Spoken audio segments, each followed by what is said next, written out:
One of the common sort of general reactions that comes from puberty is what's called adolescent moodiness. So basically, as a result of a number of factors, it's been shown that adolescents tend to have a less stable mood and a more negative mood compared to childhood and adulthood. That's partially due to hormonal changes. So you have all these hormones surging in your body that are affecting your brain and everything else. But it's actually been shown that that hormonal component is pretty small when it comes to the moodiness that some people experience in teenage years. It's probably more linked to some of the experiences and the life events that happen during the teenage years. So again, you typically have more academic pressure. You're starting to get grades that are going to show up on a transcript that you're going to submit to college. So the work you do in school is like really important, and you may feel a lot of pressure from that. You have social pressures to try to have friends, to be popular, to fit in, all of that. Typically your parents are kind of expecting you to behave as an adult and be responsible, but you're not necessarily getting all the privileges of adulthood, so there's kind of like a imbalance in that. And you also have, things like your first relationship, which also means you're probably going to experience your first breakup during adolescence, which obviously can be very traumatic and lead to all kinds of moodiness. In addition to all of those negative life events, teenagers tend to be more emotionally reactive to negative life events, again, probably because of some of the brain changes that are going on. So overall, moods of adolescents are more negative, and they're also less stable compared to adulthood. So they tend to have these pretty extreme highs and lows that are tied to whatever they're doing. If they're in a peer setting, they're doing something sociable and fun, then they may have a really extremely high mood. But then when they're in school or they're doing something they don't want to be doing, then you have this extreme low in mood. Part of that can be influenced by weekend expectations. So most teenagers report that their mood is highest on Friday and Saturday nights, probably not surprising. But that's only true if they have friends and they're going out and being sociable. If a teenager is not going out on the weekends, they're sort of left alone Friday and Saturday, then they actually have probably the lowest mood during those times, because they feel kind of a profound loneliness that all their peers and classmates are going out and having fun, and they're stuck at home not doing anything. So a lot of that's also tied to sort of your level of social interaction and expectations that you have over the weekend. Puberty can also lead to pretty large conflicts in parent-child relationships. So it's been shown that it's during particularly the first 3 or 4 years of adolescence, you have a sharp increase in fights between children and parents. One explanation for this is that it has this adaptive value. Basically, the idea is that as we were evolving as a species, sort of in our evolutionary history, around puberty is the time that the offspring would basically leave the home and go, build their own community, look for a mate, whatever it might be.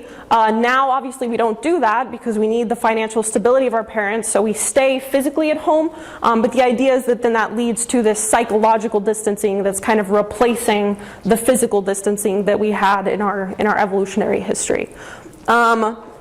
But a lot of the conflicts come down really to different views of adolescent responsibility from the teenager themselves and from the parents. So most teenagers feel like they should be treated like an adult, they should get to make their own decisions, whereas the parents maybe aren't quite ready to give them that level of privilege or responsibility. And so most of the fights revolve around sort of that core issue of I should be allowed to do what I want, and the parents saying, no, you shouldn't, you should follow my rules.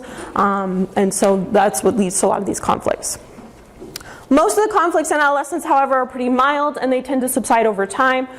During the later adolescence, like maybe the last 2 years or so of high school, that conflict tends to level off and decrease.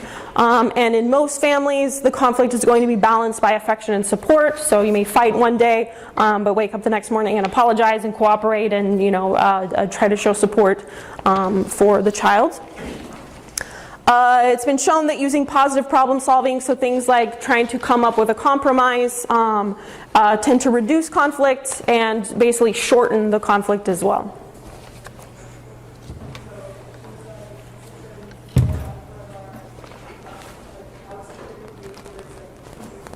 All right, so in addition to the moodiness and the parental fighting, reactions of puberty also depend on the timing of puberty.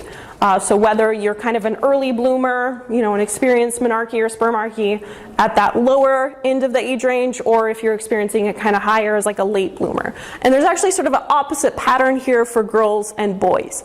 It's been shown that girls who are early maturing, if they're having menarche before that average age of like 12 and a half, they tend to have a harder time adjusting socially and sort of dealing with their own body image.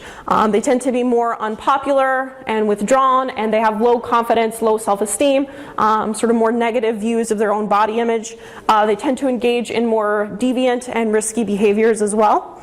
And they may be at risk for lasting difficulties. So some of those body image issues and risky behaviors carrying over through adolescence into adulthood. Boys, on the other hand, who mature early, so if they experience puberty before the average age, then that typically means that they are going to grow bigger and stronger. They're going to have more muscular growth, which typically leads to the opposite pattern for them. So an early maturing boy is going to be popular typically. They may be more athletic. They're more likely to take on a leadership role, and they tend to have a more positive body image. However, even though they're viewed as being well adjusted, most boys who are early bloomers tend to report more issues with like depression and anxiety compared to a normal or late blooming boy. And they also tend to engage in more deviant behavior. For late maturing girls, they tend to be more popular, more sociable, and have a more positive body image. One thing to keep in mind though is that it's the buildup of fat that triggers menarche. And so like I said before, if you are an overweight girl, then you're more likely to experience menarche. And because unfortunately our society places so much on emphasis on like being thin, then that might also explain this relationship where a girl who's early maturing is also likely to be overweight. And so that might explain some of the body image issues, whereas a girl who's late maturing is more likely to be thin, and so that might contribute to the more positive body image and the popularity that they experience.